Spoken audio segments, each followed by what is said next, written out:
അതെ, P K Sasi KTDC chairman സ്ഥാനം രാജിവെച്ചേക്കും. CPIM ഭാരവാഹിത്വത്തിൽ നിന്ന് തരം താഴ്ത്തപ്പെട്ട സാഹചര്യത്തിലാണ് തീരുമാനം. ഇന്നോ നാളെയോ തിരുവനന്തപുരത്തെത്തി രാജി സമർപ്പിച്ചേക്കും.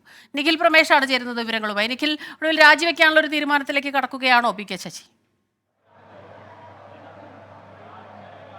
തീർച്ചയായിട്ടും സ്മിത, പ്രധാനപ്പെട്ട എല്ലാ ചുമതലകളിൽ നിന്നും നീക്കപ്പെട്ട സ്ഥിതിക്ക് ഒരു ബ്രാഞ്ച് കമ്മിറ്റി അംഗം എന്നുള്ള നിലയ്ക്ക് അദ്ദേഹത്തിന് ഇനിയിപ്പോൾ KTDC ചെയർമാൻ സ്ഥാനത്ത് തുടരാൻ സാധിക്കില്ല. അത് മനസ്സിലാക്കിയതിന്റെ പശ്ചാത്തലത്തിൽ ഒരു പക്ഷേ ഇന്നോ നാളെയോ തിരുവനന്തപുരത്തെത്തി അദ്ദേഹം രാജി സമർപ്പിച്ചേക്കുമെന്നുള്ള വിവരങ്ങളാണ് നിലവിൽ ലഭ്യമായിക്കൊണ്ടിരിക്കുന്നത്.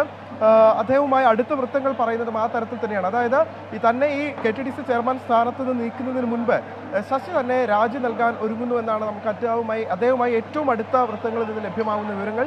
നമുക്കറിയാം, ഈ വിവാദം ഉണ്ടായതിന് പിന്നാലെ ഇന്നലെ MP ഗോവിന്ദൻ മാസ്റ്ററുടെ നേതൃത്വത്തിൽ ഈ വിഷയം റിപ്പോർട്ട് ചെയ്യുകയും അതിനുശേഷമാണ് അദ്ദേഹത്തിനെതിരെ ഈ മുഴുവൻ ചുമതലകളിൽ നിന്നും നീക്കുന്ന സാഹചര്യം ഉണ്ടായത്. നിലവിൽ പ്രാഥമിക അംഗത്വം മാത്രമാണ് പി കെ ശശിയെ സംബന്ധിച്ചിടത്തോളം ഉള്ളത്. അദ്ദേഹത്തിനെതിരെ ഉയർന്നിട്ടുള്ള ആരോപണങ്ങൾ അതെല്ലാം തന്നെ ശരിവെക്കുന്ന തരത്തിലായിരുന്നു പുത്തലത്ത് ദിനേശിന്റെ നേതൃത്വത്തിലുള്ള അന്വേഷണ സംഘം സമർപ്പിച്ച റിപ്പോർട്ട്.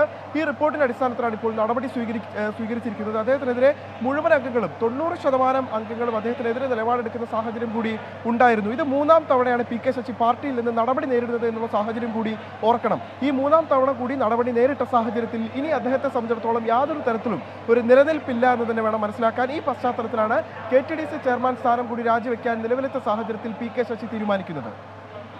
നിഖിൽ പ്രമേഷാണ് വിവരങ്ങളുമായി നമുക്കൊപ്പം ചേർന്നത്.